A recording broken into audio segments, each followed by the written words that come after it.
Hello guys, இன்றைக்கி நம்ம என்ன பார்க்க போகிறோம்னா, இன்றைக்கி வந்துட்டு ஒரு இண்டிகேட்டரை எப்படி சவுண்டு வர வைக்கிறது, இதை பற்றி தான் பார்க்க போகிறோம். இதுக்கு மொத்தமாகவே டோட்டலாகவே ஒரு 50 ரூபா தான் இது ப்ராஜெக்ட் பண்ணுறதுக்கு. இண்டிகேட்டர் 20 ரூபா, இது 5 ரூபா சுவிட்சும் இதுவும், பேட்டரியும் 20 ரூபா, மொத்தமாகவே 50 ரூபா தான்.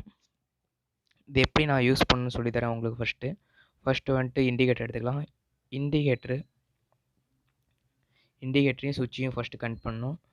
அதுக்கு வந்துட்டு இண்டிகேட்டரில் இருக்கிற ரெட் கலர் ஒயரை ஃபஸ்ட் எடுத்துக்கலாம். ரெட் கலர் ஒயர் எடுத்து இந்த சுவிட்சில் இருக்கிற ப்ளஸ்ஸு மைனஸ் சுவிட்ச்லேயும் வரும், ஓகேவா? அதில் நம்ம ரெண்டில் ஏதோ ஒன்றில் ஜாயின் பண்ணிக்கலாம். ஃபஸ்ட்டு இதிலே ஜாயின் பண்ணிக்கலாம்.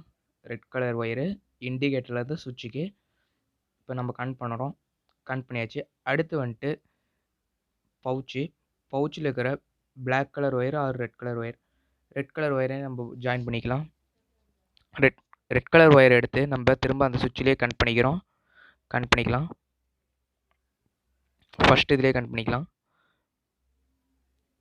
இதை பாருங்கள், கனெக்ட் பண்ணியாச்சு. அடுத்து வந்துட்டு இந்த பிளாக் கலர் ஒயர், பவுச்சில் இருக்கிற பிளாக் கலர் ஒயரையும் இண்டிகேட்டரில் இருக்கிற பிளாக் கலர் ஒயரையும் கனெக்ட் பண்ண போகிறோம். இதை பாருங்கள், இப்போ நம்ம கனெக்ட் பண்ணிக்கலாம்.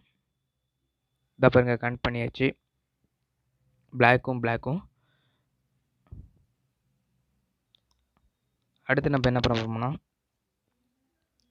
கனெக்ட் பண்ணியாச்சு. அடுத்து நம்ம என்ன பண்ண போகிறோம்னா, அடுத்து வந்துட்டு நம்ம சுவிட்சை வந்துட்டு ஆன் ஆஃப் ஆகும். நம்ம அதுக்கு முன்னாடி வந்துட்டு நம்ம பேட்ரி அதில் வந்துட்டு போட்டுக்கணும். இதை பாருங்கள், பேட்டரியிலையும் ப்ளஸ் மைனஸ் இருக்குது. பேட்டரியை இன்சைட் பண்ணியாச்சு, ஓகேவா? இப்போ சுவிட்ச் போட்டோம்னா நம்மளுக்கு சவுண்டு வரும், ஓகேவா? இந்த வீடியோ உங்களுக்கு பிடிச்சிருந்தால் லைக் பண்ணுங்கள், ஷேர் பண்ணுங்கள், சப்ஸ்கிரைப் பண்ணுங்கள்.